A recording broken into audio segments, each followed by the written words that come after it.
자, 이번 시간 무효인 법률행위라는 주제 가지고 살펴보도록 하겠습니다. 자, 무효라고 하는 거, 절대적 무효라고 해서 선의 제3자 보호받지 못하는 것이 있게 되겠고요. 그 다음에 자, 상대적 무효라고 해서 선의 제3자 보호받을 수 있는 것이 있습니다. 그래서 자, 이번 시간 무효 간단하게 쭉 달려볼 텐데요. 먼저 강행 규정 또는 이제 효력 규정에 위반한 법률행위, 요거 무효로 선언을 하게 됩니다. 그래서 지금 30회 때 나왔던 것이 허가 구역 안에서의 중간생략 등기, 요게 이제 하나 이슈가 됐었죠. 그래서 일단 중간생략 등기는 이런 식이야. 갑소유 X 부동산에 대해서 을과 매매 계약이 체결되고, 그 다음에 병 명의로 소유권 이전 등기, 을 지나서 병한테 가야 되는데 갑에서 병으로 바로 넘어가는 등기, 이걸 중간생략 등기 해서 부동산 등기 특별조치법이라는 법에서는 중간생략 등기 하지 말라고 규정을 하고 있습니다. 근데 중간생략 등기를 했을 때 어떻게 되는 거냐? 원칙적으로요, 유효한 것으로 해석을 하게 됩니다. 그러나 지금 허가구역 안에서의 중간생략 등기라고 하는 것은 이 부동산 거래 신고 등에 관한 법률에 따르게 되면 매도인하고요, 매수인 두 사람이 허가를 받도록 규정을 하고 있습니다. 그래서 중간에 이렇게 뛰어넘어서 허가를 받게 되면 갑과 병이 허가를 받아서 중간생략 등기가 이루어지면 이것은 무효로 선언을 하게 됩니다. 그래서 허가구역과 허가구역 아닌적 이런 게 이슈가 되겠고, 그 다음에 이제 최근에 나왔던 주제 중에 하나가 주택법상 전매 금지 규정에 위반한 전매 행위라고 하는 거, 요것도 유효. 뭔 소리냐면 나중에 공법할 때 분양가 상한제, 조정 대상제요, 투기 과열지구, 이렇게 분조투 이런 식으로 가게 되는데, 여기서 분양가 상한제 조용주택이라든가 조정 대상지에서 신규로 건설되는 주택, 그 다음에 투기 과열지구 안에서 신규로 건설되는 주택, 이런 것들은 일정 기간 전매 제한을 받게 됩니다. 근데 전매 제한을 받는 주택을 혹시 팔았다라고 했을 때 이게 처벌받는 건 별개의 문제로 이 사람 매매계약 자체는 어떻다? 유효한 것이 되게 된다. 여기 28회 때가 구성이 됐었고요. 그 다음에 아직 안 나왔지만 이슈가 될 게 공인중개사법을 가서 보다 보면 직접 거래라는 것이 금지가 되죠. 그래서 개업 공인중개사 등의 금지 행위라고 해서 뭐가 있었냐면 매무초, 직상증투, 시단 이런 게 있어요. 그래서 이 중에서 중개 의뢰인과 개업 공인중개사 간의 직접 거래 행위는 이것은 3년 3천 등 처벌을 받는 건 별개의 문제로 유효한 것으로 해석을 하게 된다. 그래서 지금 무효인 경우를 보게 되는데 실제 시험용으로는 단속 규정이라고 해서 유효한 것으로 보는 케이스 세 가지 설명을 드렸고요. 그 다음 이슈 반사회적 법률행위. 요즘은 좀 출제 빈도가 떨어지고 있는데 어찌됐든 전통적으로 한 문제짜리. 바로 반사회적 법률행위 103조 파트에서는 두 가지가 출제 이슈가 되죠. 해서 103조 관련해서 첫 번째가 반사회적 법률행위에 포함되는 것과 제외되는 것 비교하는 게 한 문제짜리. 두 번째 이슈가 되게 되는 게 적극 가담 관련한 사례 문제 가지고 구성을 하게 됩니다. 다시 전체적인 그림 보면 부접관계와 관련된 각종의 약정 등은 다 무효 이렇게 됩니다. 그래서 두 사람에서 의사에 합쳐 있다 할지라도 첩계약 이런 것과 관련해서는 이건 무효가 되게 될 것이고, 그래서 어떻다고요? 어떤 채권 채무가 발생하지 않는다라고 하는 거. 그래서 나랑 같이 살아다오라고 해서 놀아다오 해서 갑이 대신 너한테 같이 놀아주게 되면은 이 부동산을 너에게 주겠다라고 하는 약정 무효입니다. 안 줘도 됩니다. 대신 이제 나중에 이제 공부하게 될 게 이게 넘어갔을 때는 어떻게 갈 거냐라고 했을 때 불법 원인 급여라고 해서 반환 청구할 수 없다라고 하는 거, 뭐 이런 게 있는데 그건 부차적인 얘기고, 그 다음에 비슷한 것이 자신의 부정행위를 용서하는 대가로 저에게 부동산을 양도하되 그 부부관계가 유지되는 동안에 이것을 처분할 수 없다는 제한을 붙인 약정, 이것이 뭐가 된다? 얼핏 보면 이런 느낌 주게 되거든요. 첩계약 관련인데 이것은 이 약정은 유효한 것으로 해석을 하게 된다. 그래서 갑과 을이 혼인관계에 있습니다. 그래서 부정행위 등을 했던 갑이 지금 같이 이제 살아가는 것을 조건으로 해서 이 등기를 누구한테? 을에게 넘겨주면서 거기다 특약을 넣습니다. 혼인 관계가 유지되는 동안에는 이것을 처분할 수 없다. 근데 이분이 바로 처분했다는 얘기지. 그러면 이게 만약 약정이 무효가 되면 처분하는 게 전혀 문제가 되지 않을 것인데, 이게 약정이 유효한 것이 되기 때문에 이것은 어떻다? 처분할 수 없다. 이런 논리구조. 그래서 얼핏 보면 첩계약 비슷한 느낌을 줘요. 그 다음에 이제 범죄 행위, 도박 채무의 변제라든가 보험 사기, 그 다음에 허위 진술, 뭐 이런 것들과 관련된 각종의 약정은 민법 103조 위반 무효 이렇게 해석을 하게 됩니다. 이에 대응해서 착각해 볼 수 있는 게 범죄 행위로 조성된 비자금을 임치하는 행위라고 해서 비자금 자체는 불법이 되겠지만은 하지만 바로 이걸 맡겨두는 것은 유효한 행위가 되게 된다. 그래서 임시 받아둔 사람이 나중에 돌려줄 의무를 지게 된다. 해서 비자금 나오게 되니까 얼핏 보면 103조 위반으로 보여지는데 아닌 케이스로 시험에 구성이 됐었고요.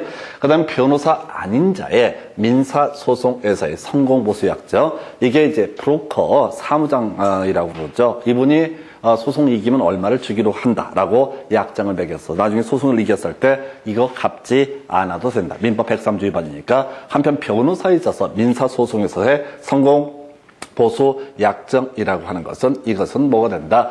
유효한 것이 되게 된다. 의사결정의 자유가 완전히 박탈된 증여 행위라고 하는 거. 뭐 영화 같은 데 보면 그런 거 있잖아요.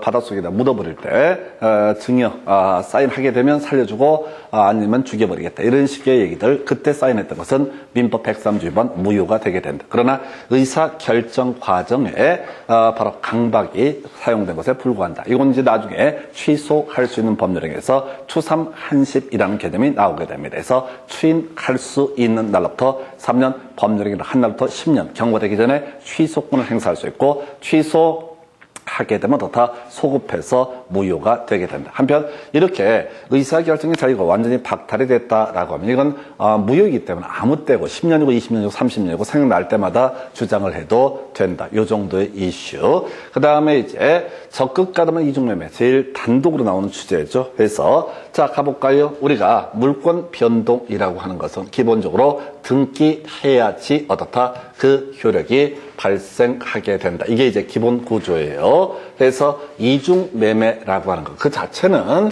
나중에 채권 채무와 별개 문제로 그 자체가 무효가 되지는 않습니다. 자, 갑이 X 부동산의 소유자이고 이걸 을과 매매하는 계약을 체결하게 됩니다. 그럼 갑은 을에게 등기 넘겨줘야 되고 을은 갑에게 대금을 지급할 의무가 발생하게 된다. 이게 이제 기본적인 구조가 될 텐데 등기 넘겨주기 전에 갑이 병한테 이 부동산을 팔고 등기까지 병한테 넘겨줬다. 그러면 이제 이중매매. 이때는 먼저 등기 받은 사람이 소유권을 취득을 하게 된다. 이게 일반적인 이중매매 법리가 되게 됩니다. 그래서 이중매매에서 만약에 갑이 병한테 소유권 이전등기를 해줘버리게 되면 을은 뭘 해야 되냐면 해제라는 문제로 넘어가게 되는 거야. 해제하고 손해배상을 청구할 수 있다. 이 문제를 하는 건 별개의 문제로 최소한 이중매매라고 하는 것 그 자체에서는 먼저 등기한 놈이 어떻다? 소유권을 취득한다. 그런데 이때 병이란 사람이 여기에 적극 가담을 했다. 자, 그러지 말고 나한테 팔아라. 이런 식으로 직접 적극 가담했으면 이건 민법 103조 위반. 그래서 제2매매계약은 무효가 되게 된다. 뒤에서 관련된 쟁점 따로 공부하실 테고요. 자, 그 다음에 지금 과도하게 중한 위약벌 약정 뭐 이런 것들도 무효, 민법 103조 위반에 해당이 됩니다. 그 외에 자 강제병 면탈 목적의 허위의 근저당권 설정 등기 이건 좀 이따 공부하게 될 통정허위 표시와 관련된 주제. 통정허위 표시는 무효는 무효인데 최소한 민법 103조 반설적 법률행위의 종류는 아니다라고 이렇게 봐야 돼요. 이게 제일 까다로운 것 중에 하나죠. 이것도 무효는 무효예요. 무효는 무효인데 최소한 민법 103조 위반은 아니다. 문제 구성할 때 103조 위반 사유인가 아닌가 이렇게 구성할 때 이것은 통정허위 표시의 문제이기 때문에 민법 103조 문제는 아니다라고 할 것. 그 다음에 다운계약서 사건이죠. 별로 문제 안 됩니다. 그래서 다운계약서 사건 이것은 바로 그냥 그 자체가 유효한 것이 되게 된다 해서 다운계약서를 무효로 해버리면 복잡스러워져요. 자, 20년 전에 어떤 토지에 관한 다운계약서가 있었다. 그러면 20년 후에도 다 무효가 되는 그런 문제가 발생하는 합니다. 그래서 다운계약서는 유효한 것으로 해석한다. 이게 민법 103조. 두 번째 민법 103조에서 출제 이슈. 지금 7년 동안 무려 5문제나 도배했던 이슈가 바로 반사회적 법률행위 이중매매 적극가담에서 하여튼 문제 구성할 때 이중매매가 나오게 되면 이걸 보셔야 된다고 이걸 보셔야 된다고 이중매매가 나오게 되면은 그냥 답이 항상 4번 내지 5번 좀 이따 다시 한번 지적이 될 텐데 무조건 4번 내지 5번이 답이야. 그거라도 외워야 돼. 그거라도. 그걸 읽을 수가 없어요. 1분 안에 절대 때려 죽여도 읽을 수가 없어요. 그래서 결국 민법 같은 경우 민법 개론 이제 문제 풀어가실 때 인간이요. 그 80문제를 다 풀잖아요. 거의 100% 합격합니다. 80문제 풀기만 한다면 근데 풀 수가 없다는 거예요. 65문제, 70문제밖에 못 풀어. 기본적으로. 아무리 많이 풀어도 한 70문제 풀어요. 그러려면 어떻게 해야 돼? 답을 외우라고. 학원 다니면서 배우는 이유가 뭐야? 내용을 알려고 할 건 아니에요. 내용은 뭐 몇 년 하면 다 돼. 근데 답을 외우고 들어가야 돼. 자, 이중매매. 다시 갑시다. 자, 갑소유의 X 부동산을 을과 매매 계약을 체결했다. 근데 을한테 등기 넘겨주기 전에 병과 또 매매 계약을 체결하고 이번에는 적극 가담한 을병한테 바로 등기까지 넘겨주게 된다. 원래는 자, 적극 가담이 없다라고 한다면 이때 병이 소유권을 취득한다. 그런데 이 병이라는 사람이 적극 가담을 했다라고 한다면 이때는 뭐라고요? 병은 소유권 취득할 수 없다. 이게 반사회적 법률행위, 무효가 해당이 되기 때문에 설령 병, 명의 등기가 있다 할지라도 이 자체가 무효. 그럼 이제 실제로 여기서 나올 때는 꼭 이게 나와 갑을 병정이라는 사람이 나오죠. 그러다가 이 사람은 선의, 내막을 모르는 그런 사람이 되게 됩니다. 선의야. 그래서 이 선의의 병정이라는 사람은 이게 무효이기 때문에 소유권을 취득할 수 있다 없다? 없다. 응용 들어가면 저당권 설정을 했다고 했을 때 선의였을 때 이 사람은 저당권을 취득할 수 없다. 왜? 무효를 전제로 하기 때문에 어떤 법적 효력도 발생하지 않기 때문에 여기서 문제가 두 가지가 구성이 됩니다. 자, 병이 적극 가담했으면 병은 소유권 취득하지 못한다. 그럼 너무 문제가 쉬워져. 그래서 문제 구성할 때 병의 대리인 A가 갑을 만나서 적극 가담을 했다. 그랬을 때 병은 소유권 취득할 수 있느냐? 할 수 없습니다. 본인이 적극 가담을 했던 또는 자신이 내세웠던 대리인이 적극 가담을 했던 이 병은 소유권을 취득할 수 없다라고 하는 거. 이렇게 논의를 삼아야 돼. 이게 첫 번째 포인트. 두 번째가 이런 식이야. 선의정은 소유권 취득할 수 있다 없다? 취득할 수 없다. 항상 선의라고 깔아줘. 그냥 선의든 악이든 불문하고 이 민법 103조 위반에 걸리게 되면 선의 제3자도 보호받을 수 없는 무효이기 때문에 이 정은 소유권을 취득할 수 없다라고 이렇게 봐야 되고요. 그 다음에 얘가 자꾸 이제 나오는 게 뭐냐면 이매매계약, 제2매매계약 무효입니다. 이걸 가지고 선의정은 제2매매계약이 유효임을 주장할 수 있다. 이런 식으로 나온다고 해서 사안 정리하면 자, 제2매매계약은 뭐라고요? 적극 가담 들어갔으면 뭐가 된다? 무효가 된다. 그래서 선의정은 제2매매계약이 유효임을 주장할 수 없다라고 하는 거. 시험 문제는 틀린 걸 고르죠. 자, 항상 유효임을 주장할 수 있다. 이렇게 나올 테고 또 하나가 선의 제3자 정은 어떻다? 소유권을 취득하지 못한다. 그래서 선의 제3자가 소유권을 취득하고 싶으면 제2매매계약이 유효가 되게 되면 그때 어떻다? 소유권을 취득할 수 있다. 그래서 이 사람은 자꾸 뭘 얘기한다고요? 선의 제3자는 제2매매계약이 유효임을 주장할 수 있다라고 할 것 해서 자, 이렇게 적극가담 관련해서 본인이 적극가담해도 무효가 되고 대리인이 적극가담해도 무효가 되게 된다. 그래서 하여튼 요걸 가지고 7년 동안 5문제가 구성이 됩니다. 이거 틀리면은 사람 새끼도 아닙니다. 번호까지 가르쳐 주잖아. 4번, 5번 다 그냥 구체적으로 똑같아. 막 읽어봐. 막 읽어보고 난 그 뇌 구조 자체가 이해가 안 돼요. 1분 안에 읽을 수 없는 것들은 아예 풀 수 없는 문제야. 분수를 알아야 돼. 절대 미련스럽게 그걸 읽어본다니까 때려 죽여도 못 읽어요. 한 3분 돼도 다 읽지를 못해 그거를. 내용을 다 떠나서. 그럼 답 4번, 5번 딱 정형화되어 있어요. 7년 동안 5문제 나왔다고. 이 문제는 어떤 이유로 틀려서는 안 돼요. 왜? 그냥 거의 100% 나오는 거. 심지어 답이 4번, 5번 정형화되어 있다고. 그래서 이중 매매, 2번 매매하면 4번, 5번 선의 정, 이 얘기를 바로 치고 가야 된다고요. 좀 이따 문제 체크해 드릴 때도 제발 읽어보지 좀 마. 뭐 하려고 읽어봐. 내가 다 읽어봤어요. 7년 동안 읽어봤어. 아무 부질없는 짓거리야. 7년 동안 읽고 나서 읽을 때마다 매번 새로워. 아, 이게 채권자 취소권. 아, 이게 왜 안 되지? 생각하지 마. 생각해봤자 아무런 의미가 없어. 여러분, 요것만 갖고 100% 답을 뽑아요. 그럼 쉬운 게 아니냐고? 다음 출제위원들이 이거 안 내지 않겠냐고? 아니, 다 개 돼지들이에요, 수험생들은. 수험생 입장에 출제위원 봤을 때는. 맨날 똑같은 걸 내도 그걸 못 뽑는다니까?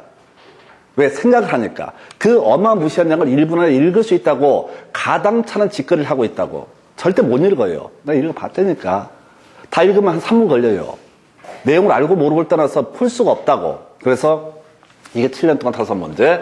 그 다음에 이제 불공정한 법률이 제일 간단한 거죠. 자, 일단은 공박 플러스 현전 불균형, 무경험 플러스 현전 불균형. 딱 여기까지만. 경솔까지는 나오지도 않아. 그래서 자, 일단 정의 따져봐야 되죠. 공박이라고 하는 거. 자, 형평이 곤궁한 상태를 공박이라고 부르게 될 것이고요. 이때 심리적 원인에 의한 공박도 포함을 하게 된다. 두 번째, 대리 행위에 있어서. 여기 보려니까요, 그냥 외워야 된다고. 지금 지난번에 봤잖아요. 봐서 안 남잖아. 지금 자꾸 외우라고요. 책을 봐서 답이 안 나온다니까. 성격도 참 묘해. 집에 가서 공부하려고 하고 나서 예습하는 그런 식으로 하지 마시고 그냥 오늘 외우시라고. 지금 몇 번째 똑같은 얘기를 하는 거야. 저는 다 알 것 같다고 불길한 느낌이. 이러다 민법 100점 나오는 거 아닙니까? 이 걱정했었는데 또 보니까 또 새로워.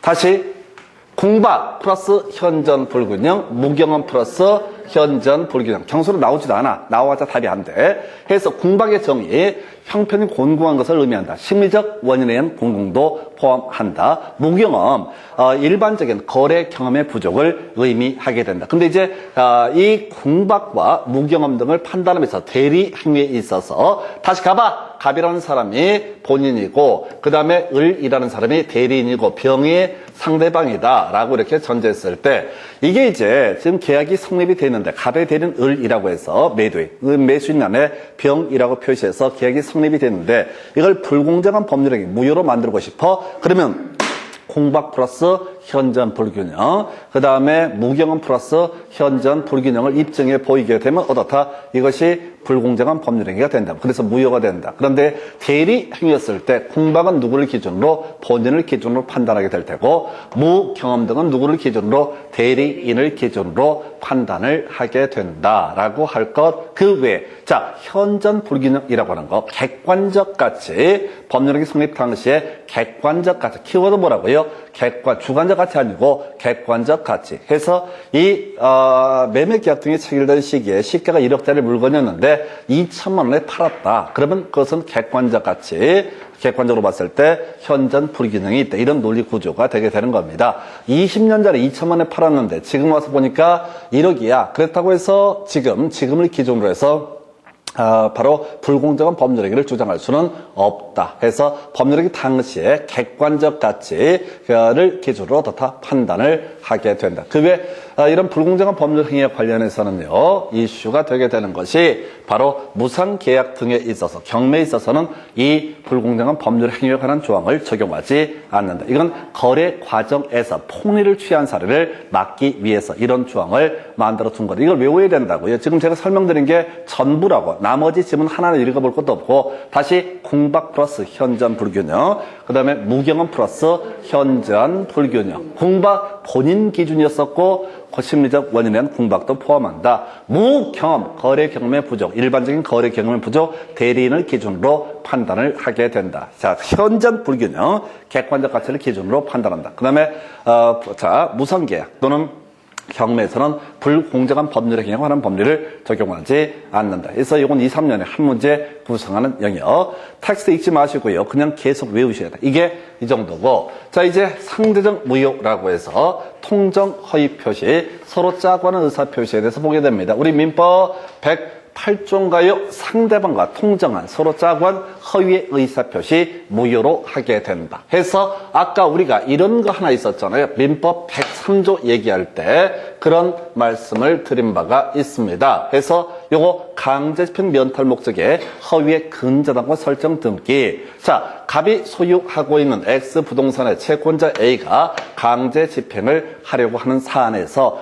이게 을 명의로 허위의 근저당권을 설정을 하게 된다라고 하는 거. 이게 서로 짜고 하기 때문에 설령 근저당권 설정 등기, 저당권 설정 등기가 있다 할지라도 뒤에 있는 저당권 등은 무효가 되게 된다. 이게 통정 허위 표시의 문제. 자, 통정 허위 표시의 문제에서 주요 이슈들 확인해 보겠습니다. 선의 제3자, 이때는 보호를 받게 되죠. 통정 허위 표시에 있어서 선의 제3자는 보호를 받는다. 해서 선의 제3자 얘기가 두 개가 이슈가 되죠. 아까 이중 매매 적극가담 민법 103조 위반에 있어서는 선의 제3자 보호받지 못한다. 그런데 통정 허위 표시 또 뒤에서 공부할 비진의 의사 표시 중에서 상대방이 알았거나 알 수 있었을 때 이때 선의 제3자 보호받는다. 그럼 출제 이슈 선의 제3자의 범죄에 포함되는 것과 포함되지 않는 것. 포함되는 건 종류가 너무 많기 때문에 포함되지 않는 것 두 개만 외우시는 거야.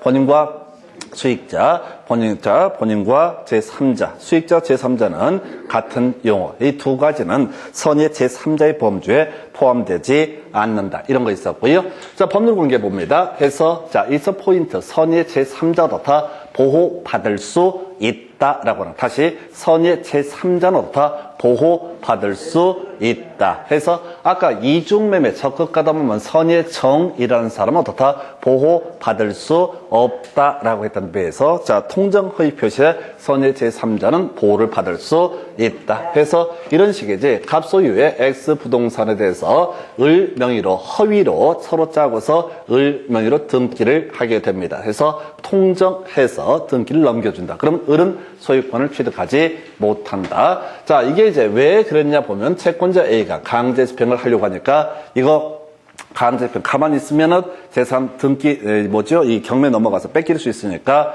허위로 을한테 소유권 이전 등기를 했다 또는 저당권 설정 등기를 했다. 이거 자 당연히 이건 뭐가 된다? 무효가 되게 된다. 을은 소유권을 취득하지 못한다. 그랬을 때 병이란 사람이 이 부동산에 대해서 내막 모르고 을한테서 샀다. 그러면 선이 내막을 몰랐으니까 선의의 병은 어떻다? 보호를 받게 된다. 해서 아까 선의의 정은 소유권 취득 못한다고 그랬어요. 근데 답을 외우시라고 선의의 병은 어떻다? 소유권 취득을 한다고. 이건 구조상 병이 될 수밖에 없고 아까 이중매매 적극 가담에서는 선의의 정이 될 수밖에 없는 그런 구조예요. 그냥 답을 외우고 들어가야 돼. 근데 선의의 정이 싸가지가 없어. 그래도 어떻다? 소유권 취득을 하게 된다. 선이 이기만 하면 설령 과실이 있다라고 할지라도 소유권을 취득한다. 이게 두 번째 출제 이슈가 되게 됩니다. 세 번째 이슈, 은닉행위라고 하는 거. 자, 이게 통정 허위 표시랑 같이 연계가 되는 그런 주제가 되게 될 텐데요. 자, 은닉행위라고 하는 사안을 보게 되면은 원래 이 사람들은 매매가 아니라 증여를 했던 사안인데 세금 문제를 피하기 위해서 자, 갑이요. 자, X 부동산에 대해서 을에게 증여했습니다. 근데 증여를 하게 되면 을이 증여세를 많이 내니까 형식적으로 매매를 원인으로 해서 소유권 이전 등기가 이루어졌다. 이때 법률 관계. 자, 매매는 일단 통정 허위 표시니까 짜고 산 거니까 무효가 되게 된다. 그런데 숨겨져 있다 할지라도 증여는 어떻다? 유효한 것이 되게 된다. 그래서 종국적으로 누가 바로 을이 소유권을 취득을 하게 된다. 다시 매매 무효 증여 유효 해서 종국적으로 을은 어떻다? 소유권을 취득한다. 그럼 뒤에 얘기들은 뭐 선이고 악이고 따져 물을 것 없이 무조건 권리를 취득을 하죠. 왜? 을이 온전하게 권리를 취득했기 때문에 해서 이렇게 세 가지 선의 제3자 보호받는다. 설령 과실이 있다라고 할지라도 한편 선의 제3자에 포함되지 않는 거 본인과 수익자, 본인과 제3자 한편 바로 은닉행위라고 해서 자 종국적으로 매매, 무효, 증여, 유효. 그래서 을은 소유권을 취득을 하게 된다라고 하는 거. 이렇게 그림을 잡게 됩니다. 이게 통정 허위 표시. 상대적 무효 중에 하나가 비진의 의사 표시라는 개념이 있게 되죠. 그래서 이 비진의 의사 표시라고 하는 거 일단은 농담이라고 말씀을 드렸습니다. 비진의 의사 표시 농담. 그럼 농담이 유효한 거냐 무효인 거냐라고 했을 때 그 농담이라는 사실을 알았거나 알 수가 있었다라고 한다면 이건 무효. 한편 몰랐고 알 수가 없었다라고 한다면 어떻다? 유효. 이게 첫 번째 이슈. 두 번째, 비진의 의사 표시에 해당한다라는 명제가 있으면 일괄사직 들어가 있으면 어떻다? 이것은 비진의 의사 표시에 해당이 된다. 나머지는 다 비진의 의사 표시가 아니다. 16년 동안 시험에 나왔던 것 중에서 유일하게 비진위 의사표시로 인정이 됐던 것은 바로 일괄사직, 정확히 해야 돼 일괄사직만 어떻다? 비진위 의사표시에 해당이 되게 된다라고 하는 거. 그리고 이제 여기서 응용 들어갔던 게 대리인이 대리권을 남용을 했다라고 했을 때 이때 그 대리권 남용 사실을 상대방이 알았거나 알 수 있었다면 비진위 의사표시에 관한 규정을 준용하기 때문에 이것도 무효. 뭔 소리야? 자, 갑이라고 하는 사람이 X 부동산의 소유자가 되게 됩니다. 그리고 나서 지금 뭐가 있냐면 을이라는 대리인을 선임을 합니다. 그리고 병이라는 사람이 상대방이 되게 됩니다. 자, 아까 계속 드리는 예인데요. 이게 1억짜리 물건인데 을이 이것을 자 1,000만 원에 팔겠다라는 이런 청약을 하게 됩니다. 정상적인 대가리 구조를 가지고 있는 병이라고 한다면 분명히 이게 뭔가 문제가 있다는 걸 알아야 되는데 이게 웬 떡이냐 싶어서 덜컥하고 계약을 체결했다. 그러면 원래 대리 행위가 유효하다라고 전제하면 갑은 병에게 소유권 이전 느끼를 해줘야 되고 병은 갑에게 대금을 지급하면 되는 이런 사안이 되겠습니다. 자, 그런데 바로 이 대리인이 대리권 남용을 했다라는 사실을 알았거나 이게 뭐 사안이 뭐냐면 이런 식이지. 지금 갑이 대리인 을을 선임하면서 야, 이 부동산을 네가 처분을 해주게 되면 그때 명시적으로 얘기 안 해도 1억에 처분한다는 전제가 쌓여 있습니다. 1,000만 원 줄게 라고 얘기를 한 거란 말이야. 그래서 을이 일단 처분을 해. 1,000만 원에. 그래서 1,000만 원을 다 먹겠다 이거지. 이런 것들 아니 그러지 않고서는 1억짜리를 1,000만 원에 팔지는 않을 거란 얘기죠. 그래서 이 대리인이 대리권을 남용을 했다라고 전제가 되고 그 사실을 상대방이 알았거나 알 수가 있었다면 어떻다? 이것은 무효. 그래서 이때는 소위 본인에 대해서 소유권 이전 느끼를 청구할 수 없다. 이런 식의 구조. 다시 갑시다. 첫 번째, 비진위 의사표시 포함되는 거 일괄사직. 두 번째, 비진위 의사표시 이게 되면 상대방이 알았거나 알 수 있었을 때 무효라고 할 것, 몰랐고 알 수 없었으면 유효 이래 갈 것. 세 번째, 대리인이 대리권 남용을 했다는 사실을 그 상대방이 알았거나 알 수 있었다면 역시 이것도 무효. 그래서 본인에게 소유권 이전 등기를 청구할 수 없다. 이게 시험 문제에 나왔던 전부라고요. 그래서 지금 각 토픽 단위로 보게 되면 전반적으로 한 3개 정도의 이슈들로 거의 문제를 짧게 해서 내고 있어요. 자, 그래서 이렇게 보셨고, 자, 이런 무효인 법률 행위 관련해서 추인이라는 내용 설명드려야 되죠. 자, 우리가 장래효로서 중요한 의미를 갖는 게 무효인 법률 행위의 추인. 그래서 이 무효인 법률행위, 자, 추인할 수 없는 게 있어요. 효력 규정에 위반한 법률행위는 추인할 수 없다. 요즘에 잘 안 냅니다. 민법 103조 반사적 법률행위, 민법 104조 불공정한 법률행위는 추인할 수 없고 추인해봤자 아무런 효력이 발생하지 않는다. 이렇게 갈 거야. 한편 추인할 수 있는 무효라고 해서 지금 공부했던 주제죠. 통정 허위 표시. 이건 뭐가 된다? 추인할 수 있는 무효, 상대적 무효거든요. 또 상대방이 알았거나 알 수 있었던 비진위 의사표시. 이것도 상대적 무효. 그 다음에 좀 어려운 게 취소할 수 있는 법률행위. 3가지 있었죠? 제한 능력자의 법률행위, 착오에 따른 의사표시, 사기 강박에 따른 의사표시. 이런 것들을 취소가 되게 되면 소급해서 무효가 되게 되는데 이것을 장래돼서 유효한 것으로 바꾸고자 한다. 그러면 추인할 수 있다. 해서 이게 이제 문제 구성할 때 추인할 수 있는 무효와 추인할 수 없는 무효를 보게 되는데 이건 사실 따로 외워서 푸는 게 아니라 그냥 절대적 무효라는 개념과 상대적 무효라는 개념이 숙달이 되게 되면 그냥 날로 먹는 그런 지문이 되게 됩니다. 물론 여기선 출제 이슈가 추인의 효력이라고 하는 게 거의 모든 문제의 귀결이 되게 되죠. 해서 자, 추인할 수 있는 무효인 법률행위에 대해서 자, 무효인 법률행위를 알면서 추인을 한다라고 하는 것은 애초에 무효라는 얘기는 법적 효력이 발생하지 않는다. 그런데 추인을 하게 되면 그때부터 새로운 법률행위를 한 것으로 본다. 그때부터라는 말이 전제가 돼 있어야 돼. 해석할 때 추인한 때부터 어떻다? 새로운 법률행위를 한 것으로 본다. 근데 보통 이제 문제 구성할 때 법률행위를 한 때부터 유효한 것이 된다. 소급효가 아니라 장래효가 되게 됩니다. 그래서 무효인 법률행위의 추인이라는 것은 장래요. 기한부 법률행위에서 기한의 도래, 조건 기한에서 공부할 주제죠. 자, 장래효가 되게 될 것이고 해지라고 하는 것도 장래요. 그리고 하나 더 공부할 것은 나중에 문제 가지고 체크를 해드리게 됩니다. 그래서 지금 제가 무효인 법률행위, 절대적 무효, 상대적 무효 체크해드렸고 그 다음에 상대적 무효와 관련해서 자 추인이라는 개념, 장래효라는 개념까지 보고 잠시 끌었다가 이제 문제 가지고 설명드리겠습니다.